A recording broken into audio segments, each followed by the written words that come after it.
Founded almost 30 years ago, Oldtimer Australia is a boutique business matching together buyers and sellers of high-end or unique sports, racing and classic cars.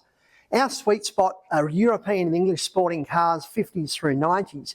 However, we do quite a bit in the pre-war car space, as well as the odd American or Japanese car if it's interesting enough. The brands we specialise in include Ferrari, Lamborghini, Maserati, Porsche, Jaguar, Mercedes-Benz, Rolls-Royce, Bentley, Aston Martin and the like. Oldtimer Australia is based in Brisbane and we operate from a private showroom in the suburb of Northgate, very close to Brisbane Airport. The majority of the cars we sell, we do so on consignment, and it's important to know that we get sent cars from all over Australia. We do sell cars from time to time that we purchase, and important to know that we do actually get involved in the international market in both buying and selling classic cars. Another really important point to make is that we would sell 75% of our cars through our own network, and that is the Oldtimer Australia website, social media, our newsletter, and our extensive database where we're regularly matching buyers and sellers of classic cars together. It's important for me to explain the process of selling cars on consignment. It's regulated under the Motor Dealers Act here in Queensland. We get sent cars from all over the country and the process is relatively simple. It's basically the same as selling real estate. We have a formal consignment agreement or contract in place for us to sell the car, which details the owner's particulars, the car's particulars and the commercial terms. We then go through a very rigorous process of preparing a car, photographing it, videoing it and how we present it in a particular way. Once we ultimately sell the car, monies get paid into a trust account, then we have settlement day, at which time the owner of the car is paid less our commission and title transfers to the new owner.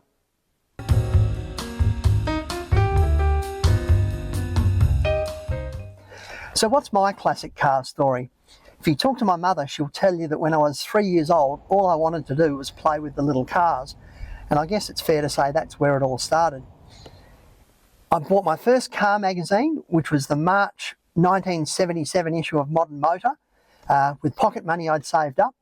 It had a red Lamborghini Countach LP400 driving past the Sydney Opera House on the cover. And yes, I still have that magazine today. And it's fair to say that's where my passion for Lamborghini and the Countach would have started. After that, I guess we probably pioneered the term you'd hear today of car spotting. A friend and I were always riding around Perth looking at classic cars from the age of sort of 12, 13, which was a lot of fun back in the day. Once I got my driver's licence, my first car was a Ford Cortina 1600E, which came from the UK, and I quickly traded that on an MGB.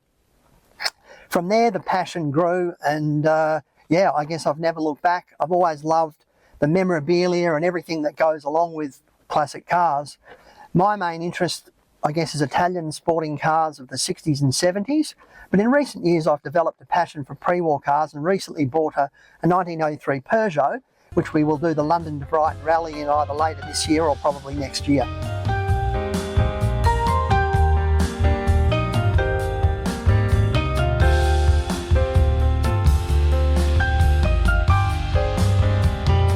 There's no doubt we're all very passionate about the classic car hobby, but at the end of the day, it is indeed the cars that bring people together that share that common interest.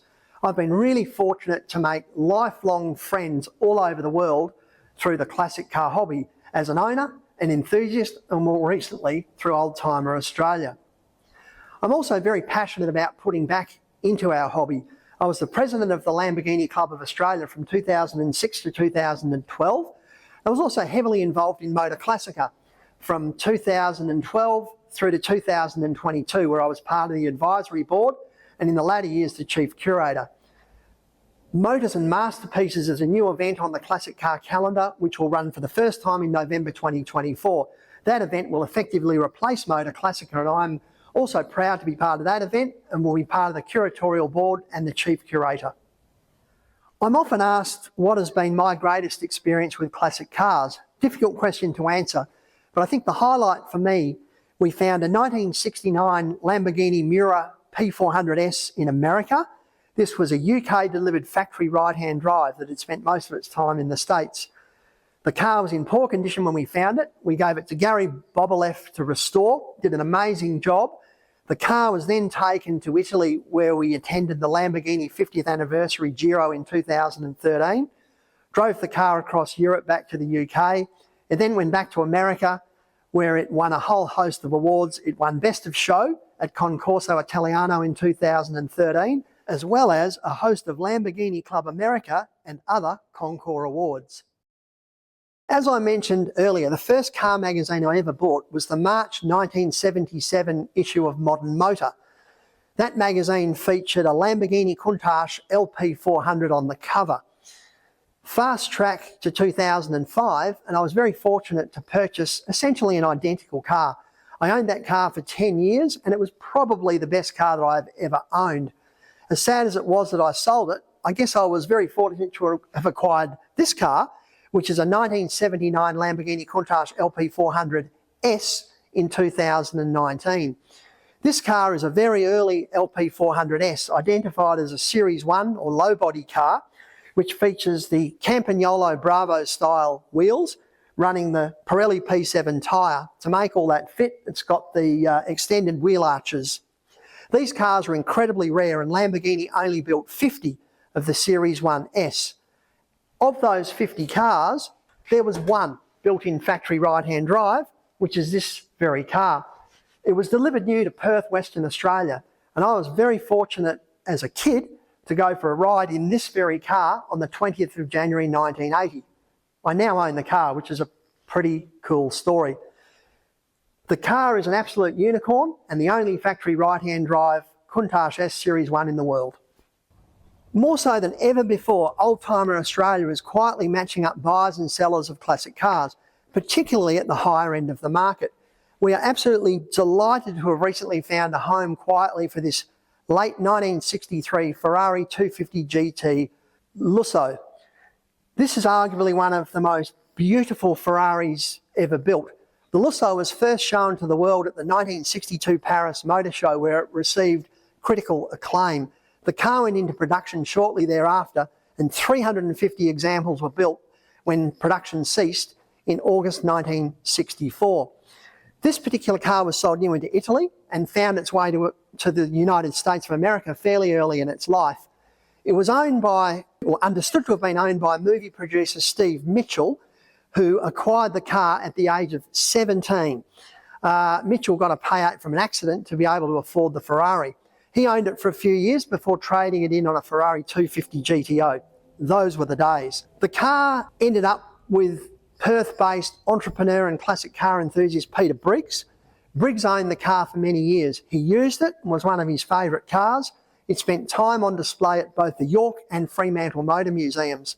It was acquired by Oldtimer Australia in 2012 and subsequently sold to the current owner. It was then restored by Dean Causley's Classic Auto Metal down in Tasmania. The mechanicals were done by Mark Jones's Enzotech from here in southeast Queensland.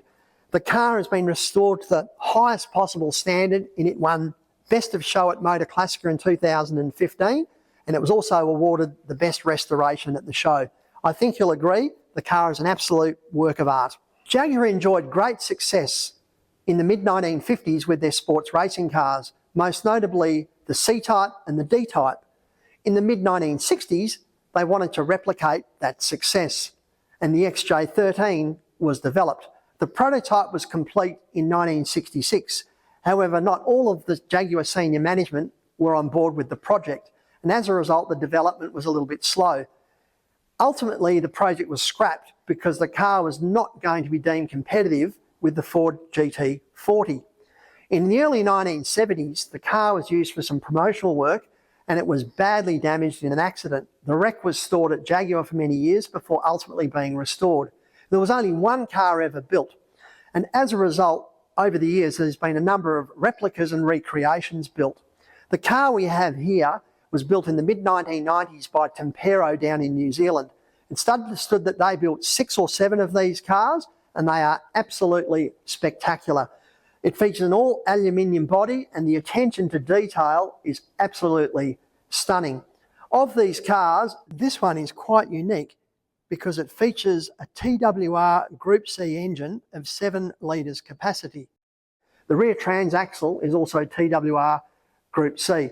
So this car is an incredibly special version of the XJ13.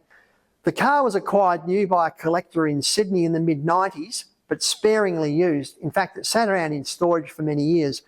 On his passing, the car was pulled out of storage, the engine was rebuilt by Mike Roddy Motors in Melbourne, and we now have this wonderful car here available for sale.